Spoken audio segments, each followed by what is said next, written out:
ऐसा केक जिसमें बेबी अपने मम्मा का बर्थडे मना रहा है और साथ में मेरी क्लाइंट का अपनी सिस्टर के लिए लव भी शो हो, ये मुझे हाफ केजी में रेडी करना था।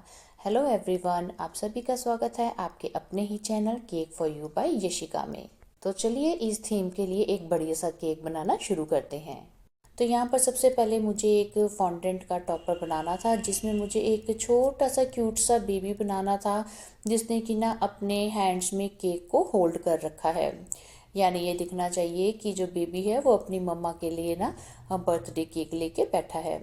तो इसके लिए सबसे पहले मैंने बॉडी पार्ट बनाया, बेबी का फेस बनाया और मैंने यहाँ पर ना बेबी के माउथ में पेसिफायर भी लगा दिया था, जिससे ये पता लगना चाहिए कि बेबी बहुत ही छोटा है।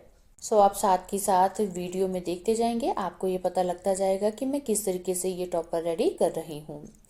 ये जो ऑर्डर है ना सुबह ही मुझे 10-11 बजे आया था और क्लाइंट की जो जो रिक्वायरमेंट थी उसके अकॉर्डिंग हमने ये डिसाइड किया था कि जो छोटा बेबी है वो हम फॉन्डेंट के साथ में बनाएंगे, और जो वो दूसरी कंडीशन चाहती थी कि केक में कुछ ऐसा दिखे कि वो अपनी तरफ से अपनी सिस्टर को भी अपना लव रिप्रेजेंट कर रही हैं।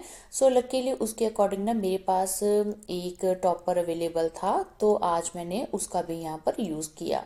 अब मैं यहाँ पर ना बेबी की जो है ना वो ड्रेस बनाना भूल गई थी। पहले मैंने उसके दोनों आर्म्स लगा दिए थे। सो बाद में मैंने टूथपिक में थोड़ा सा ब्लू फॉन्डेंट को इंसर्ट किया, जिससे कि ना वो बेबी की डायपर के जैसी लुक आ जाएगी।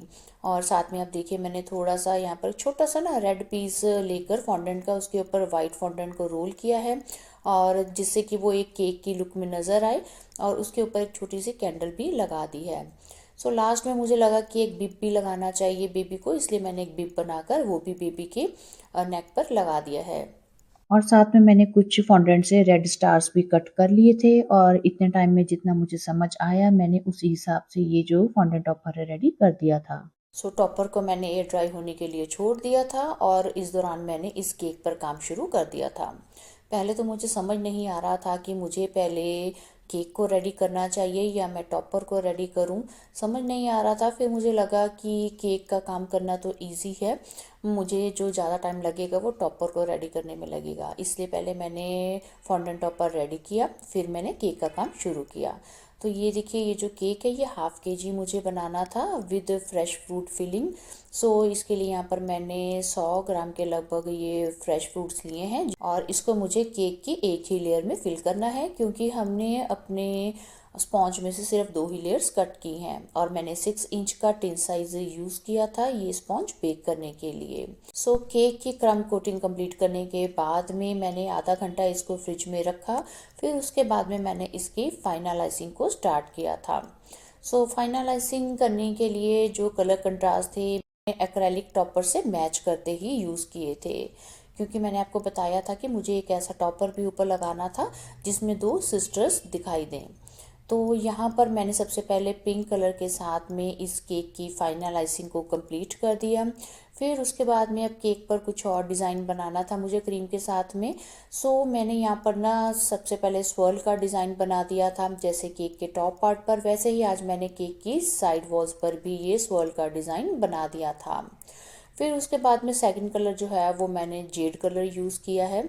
तो इसके साथ में ये जो ग्रीन सा लाइट सी ग्रीन टाइप का कुछ शेड बना, इसके साथ में मैंने बेस में बॉर्डर बनाया, और टॉप पर भी मैंने एक बॉर्डर सेम नोज़ल के साथ में ही बना दिया। ये है मेरी नोज़ल नंबर 8।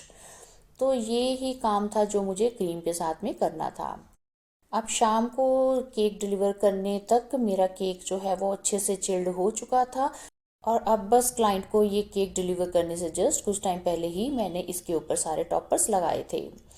तो जैसा मेरा टॉपर था 2 गर्ल्स वाला, या कह लीजिए 2 सिस्टर्स वाला, उसी के साथ में मैचिंग मैंने केक के कलर्स रखे थे, और वैसे ही कुछ मेरे पास 4 बॉल्स थी, मैंने उनको भी केक पर इंसर्ट कर दिया था, और फिर अपनी तरफ से कुछ और डेकोरेशन पीसेस यहाँ पर लगाकर इस केक की जो है ना डेकोरेशन मैंने कंप्लीट की थी। सो ओवरऑल इस केक के ऊपर ना काफ़ी सारे टॉपर्स लगने थे, इसीलिए मैंने क्रीम के साथ में यहाँ पर ज़्यादा काम नहीं किया था, और एंड में मैंने यहाँ पर कुछ स्प्रिंकल्स भी डाल दिए थे केक पर, सो दैट जो केक है वो कहीं से भी ना खाली सा ना लगे। और आपको पता ही है कि जैसे ही हम स्प्रिंकल्स केक पर डालते हैं ना, केक की जो लुक है अपने आप बढ़ जाती है। तो फाइनली आज यही था करने वाला इस केक के ऊपर काम। तो देखिए और मुझे बताइए कि आपको ये आज की वीडियो कैसी लगी। और अगर आप आज पहली बार मेरे चैनल पर आए हैं तो प्लीज़ मेरे चैनल को सब्सक्राइब जरूर कर दीजिएगा। जल्दी ही आपसे मुलाकात होगी एक और केक डेकोरेशन की वीडियो में। Till then bye bye, thanks for watching.